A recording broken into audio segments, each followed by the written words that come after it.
Hello. Hey everyone. Here we are. Going to give a few minutes. I'm going to see. It came on just about a minute earlier. Going to check to see if anybody checks in and says hello. We're going to talk today about how little things add up. So, my name is Tonya Wells. I am your higher way coach. I'm here to inspire you to choose a higher way wherever we are. Wherever we are in our walk of life, I truly believe that there are little steps that we can take. Excuse me. Little steps that we can take that brings us up just a little higher. So first of all, while people are maybe chiming in, I want to welcome everyone and say Happy Mother's Day. Happy Mother's Day to everyone. It's a little different this year. I was asked today, did we have family over and do all of that? And like, no, and mainly because our kids are spread out all over the place. And then also we've got one getting ready to give birth to her second. So it's a little different this year, a little different. But I do have my mother here, and that's nice. That's nice having that. So if you are here, shout out, say hello, let me know you're here.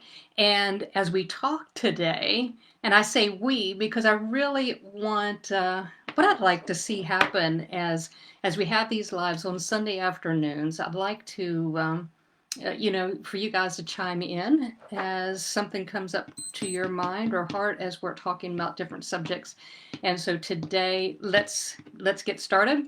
And if you have something that comes to your mind, put it in the comment below, and I'll see if I can weave it in to our topic today. So, how little things add up. So what I thought we would do today is we're going to talk about 5 little things that once they start adding up, hi Gail, once they start adding up, they have a way to pull us down and to be a little heavier. But we're not going to end there, right? We're not going to end there. We're going to talk about 10 things that when we do just a little something, that it helps propel us, it helps move us forward, it helps gain momentum. I think sometimes we think change requires this huge turnaround. And I think all of us can identify there are times that we literally make a 180. We're facing one direction and then we turn and we're facing a completely different direction. And yes, we will have those times, but I think sometimes we discount what just one step, one way or the other, begins to make a shift as we keep moving forward. So let's hit on 5 things right now that have a tendency when we do these little things, they have a tendency to pull us back or pull us down. The first one, let me put on my readers. Here we go. All right, the first one is a critical thought or a judgmental thought toward someone else or toward yourself. Sometimes when we open that door just for that one thought, what begins to happen if we're not careful? What begins to happen if we don't nip it, like Barney says? What happens if we don't nip it? It begins to recirculate, right? So we observe a situation from the outside and we have this critical judgmental thought. And if we're not careful, guys, that one little thought can begin to build, and just we begin to ruminate, and then we begin to make stories, and then it begins to escalate and it takes us further than we want to go, right? So that's one. Second one is, this is something I'm going to try to hit on different areas of our life here. And the second one is hitting that snooze button. All right.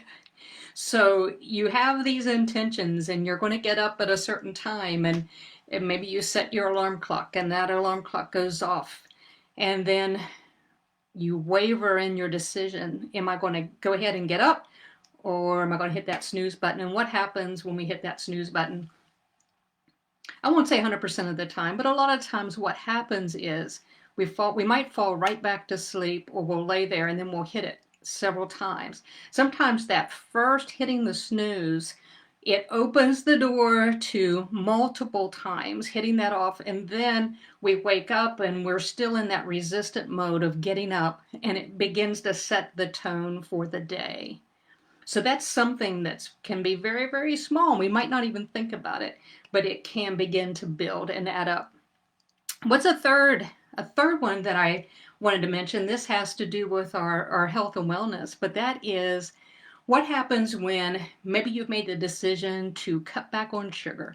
You've cut back on sugar, you're starting to feel good, you're starting to drink more water, but then you think, okay, I'll have that one brownie, I'll have that one piece. And let me just pause here for a minute because I'm not saying we never can. What I'm saying is when that one step begins to take us down a spiral, a lot of times the sugar and the yeast in our system, if it tastes sugar, it begins to crave more. So we just need to be aware of that. Be aware of that, because sometimes you think, okay, well, I'll just have a little bit, and then it'll begin to trigger the body wanting more and more and more. Okay, number 4. Can anyone identify with this? Overthinking. Overthinking. So you're presented with an opportunity, you're presented with making a decision about something, and you begin to overthink it. The fear part of you begins to kick in, and you begin to overthink, and you ruminate, and you're indecisive, and you're back and forth and back and forth.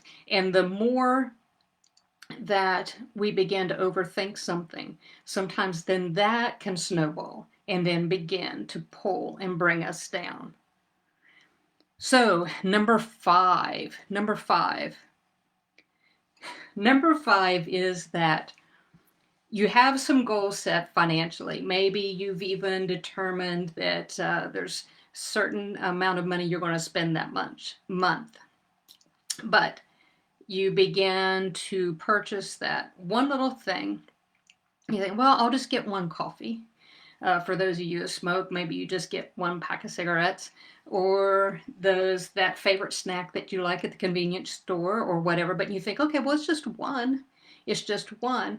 But what happens when that one becomes consistent throughout the month? Maybe you're even unaware of how many times a month you make that little tiny purchase. But after a while, it begins to build up. So I just wanted to hit on at least 5 different areas. I'm sure that you can begin to think of some on your own as well.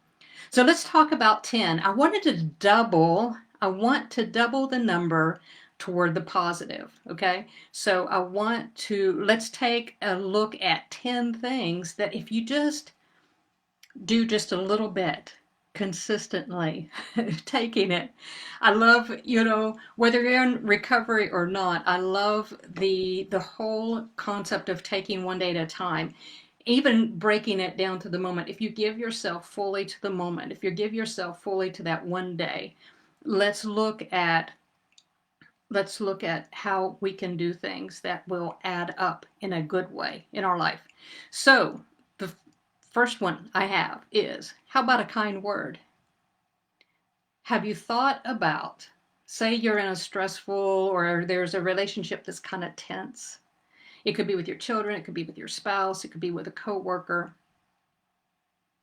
And the tendency there is to ruminate over things, the exchanges, what you feel like is not, what you feel like you're not being heard, or you're feeling like there's things that you want to make right, or you want to make them right, or whatever it may be. But what happens if we would just lay all that down and we would just say a kind word or do something that's kind just because? That one little thing right there, you have no idea how far that weight of that one little thing can go. And you don't know what it'll do in you as well as the other person as well. So that's something, guys, that's very, very small. It takes humility. It takes letting all the other stuff go and just being kind with a kind word, a kind deed. Okay. Number 2, Something small that adds up is making a decision. I'm going back to the alarm clock, what we had talked about before. If hitting the snooze over and over and over again and keeping your body kind of groggy. So this would be the opposite of that. A little thing that you can do, make a decision, determine that time. What time are you going to get up? When? If you wake up by alarm, sometimes my body just wakes up at a certain time, but if you use the alarm, make a decision. Okay, when that alarm goes off, what are you going to do next? What are you going to do instead of making that hitting the snooze? If you make that one little decision, when that alarm goes off, I'm going to get up, I'm going to stand up, I'm going to stretch, get a glass of water, just that one. Well, I guess that's two decisions. But anyways, that, you know what I'm saying. We change, we're making that shift from those old habits just slightly. So what would happen if we continued down that way, doing that every day? It's going to set a different tone for your day. Number 3, stay true to your health goals. Feel good about saying no one more time. Okay, so this little thing right here about saying no. It's pretty amazing. It's pretty amazing, actually. Sometimes we do not realize how much it really rewards us. I don't know. I'm trying to think about how I want to say this here. When you make a decision to do something and you follow through with it, everything from chemicals released, positive chemicals, dopamine, everything that's released in your body because you accomplished that feels good. It feels good to your system, because we all know when we make a decision to do something, or we say we're going to do something and we don't, right? Because then we're aware of that. And if we're not careful, if we don't let that go, that will carry on. So, number 3, when we think about our health goals, about making that decision to say no ahead of time, right? It's just a little decision. And the more we make it, the better we're going to feel, both mentally and physically. Okay, number 4, when we are prompted to do something, that little step of stepping in, going ahead and stepping in and doing it, without the wavering, without the over analyzing. I'm doing this one as an opposite of the number 4 of the negative side, when we were talking about over analyzing something.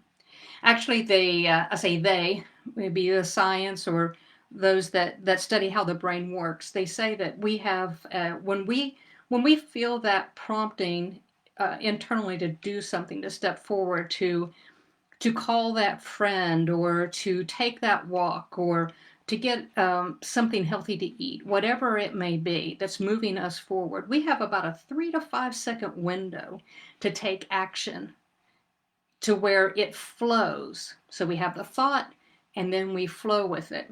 If we wait longer than that, then it's like the fear center of our brain begins to kick in, and then we start telling ourselves all these different reasons. We start hearing and telling ourselves all these different wavering stories as to why we shouldn't, and oh, well, we'll start that diet tomorrow, or oh, I'll say that kind word, I'll tell them that next week, I really don't feel like doing it this week. So when we start waiting, then it takes us out of that moment where we really are able to move forward. So since I said a lot there, let me go back and say that when we're prompted to do something, that little step that we can take that makes a shift is to be in action.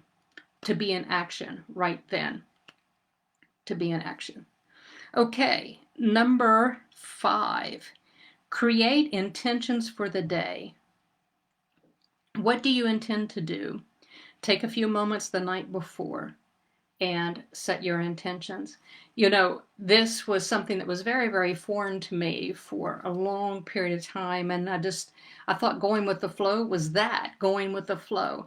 And this isn't about being rigid, but it is about having some forethought, about what are some things that you're wanting to accomplish the next day. What are some things? It could be work related. It could be relationship related. It could be about your health and wellness. There's really something about taking just, even if it's just a few minutes, guys, taking a few minutes, thinking ahead and thinking about what you want to be intentional about the next day. Go to sleep on that. And then you get up and you're already geared to go toward it. Now, whether you follow through with everything, that's really up to you and what the criteria is for that day. But there is something that really begins to happen when we take that little step of setting intentions for the next day. Some people even take it further than that. One of the things that I'm learning to do, especially as a business owner who is juggling a full-time job right now and business and scheduling things like this and family and all of that, is I need to be intentional about more than just the next day. I take a look at the week, I take a look at the month and begin to look. But there's something about reflecting on your day and that taking a good look about what you want to be intentional about the next day that makes a huge difference when you begin to do that little by little. Okay, number six, suggestion is just a suggestion, guys, but that is getting up 15 minutes earlier. How many of you push the envelope for getting up? You get up and you have just enough time to get out the door for work, or maybe work is at home now, but let's pretend that life was normal. How many of you guys push the envelope? You get the kids to school right at the last minute. You get yourself up and you're in action the moment you get up. Suggestion of getting up 15 minutes earlier so you have a little bit of breathing room, for yourself. It's amazing what happens when you give yourself just a little extra time, especially that first part of the morning. Okay, the next one, number 7. Wait. This is when you wake up in the morning. Waiting, giving yourself just a little window before you flip open the phone, before you turn on the TV. How many of you actually give yourself just a few minutes, maybe even longer, but just a few minutes of being quiet, of being still, of just, yes, you may stretch and wake up, but how quick are you to turn on something electronical? How quick are you to flip open that phone to see what kind of notifications you missed? I heard a successful businessman say one time that when we do that, when we flip on that phone or we turn on that TV, well, let's just take the phone for a minute. When we flip on that phone, then we're setting ourselves up to start reacting, because we'll read something and then we're already starting to react to what we read, right? Which could be in a positive way or a negative way. So my invitation to you is one small thing that can change the course of your day, is to carve out at least 15 minutes. Again, if you're so inclined, make it longer. But before you even look at that phone, before you even flip on the TV, carve out some time in the morning before you get started. Okay, number 8, move every day. What if, so maybe you've been thinking about exercising and you think, oh my goodness, I don't know, I don't have time to exercise every day. I don't have time to do this, maybe a couple of days a week or whatever. What if we just started with a little bit of motion, a little bit of movement every day? Could we take a 10-minute walk every day? Could we get outside? If it's raining, it's been raining here like it's been raining 6 of the 7 days almost, at least it seems like that. But how can you improvise? Could you walk your stairs? Could you move around in the house and stretch? Is there something you can do? Is there some kind of movement you could do for at least 10 minutes or more every day? I know sometimes I forget about this, and I'm reminding myself at the same time, because if some of you guys have been following me, I've been starting to run now for the first time. And so Right now I'm only running 3 days a week. But it would be important for me just to even stretch or move, do some kind of exercise a little bit throughout the week, even if it's just a little bit. So that is something that can begin to take off and grow in our lives. Number 9, look for and affirm something that's good in someone. It is, a lot of folks have that tendency to see the negative. We see what's not there. We see things that disturb us or bother us, or things that we want to correct, or things we want to change about ourselves or about others. So what this is one thing, guys, that can really compound in a positive way in our relationships, and that is to look for and affirm something good in someone. And that someone may be you, that someone may be someone that's close to you, that someone might be that stressed cashier at the supermarket, and it just takes one little thing that could shift the course of how they're feeling about themselves, how you are coming across to them. It's amazing what one affirmative word can do for someone. I guess that's kind of like that first one that we talked about, and that's being kind. Number 10, let's end with this one, is to start somewhere in taking better care of your health. Yes, I'm always going to encourage that. Start somewhere. All of us are somewhere on our health journey, right? So, what is one small thing that you can do? One small thing. Could you drink one more glass of water today than you did yesterday? Unless you're maxed out on your water, but I would say most folks are not. And it's amazing how just one glass of water, especially in the morning. I heard someone share with me. It's been a couple of years ago, but I haven't forgotten. I shared it with our clients and stuff too, because they are so used to drinking a lot of pop and sugary stuff. And I said, one glass of water actually helps hydrate the body from that long time of sleep, right? So the brain actually gets hydrated, so we're able to think better, and the body just loves taking in that water. So what if, instead of grabbing your coffee first or not drinking anything first after that night's sleep, what would happen with that one small change of adding some water in the morning? So water is just an example. What's something else that you know that you could do, just one small change, that would begin to take and change the course of your health to make it improve and better? And what have you discovered? Have you discovered that when you make one small change and you start being consistent with that, then you start creating another small change that inspires you to take another one, and then it just begins to snowball and build on one another. So those are the things that I wanted to cover today. So that is 10. There we go. There are 10 things of how little things can add up. Guys, I hope this was helpful. Thank you for those that chimed in. Pass this video around as you can. And we will see you next Sunday at 4 o'clock Eastern Time. This is Tonya Wells, inspiring you to choose a higher way today. Have a great day, everyone. Bye-bye.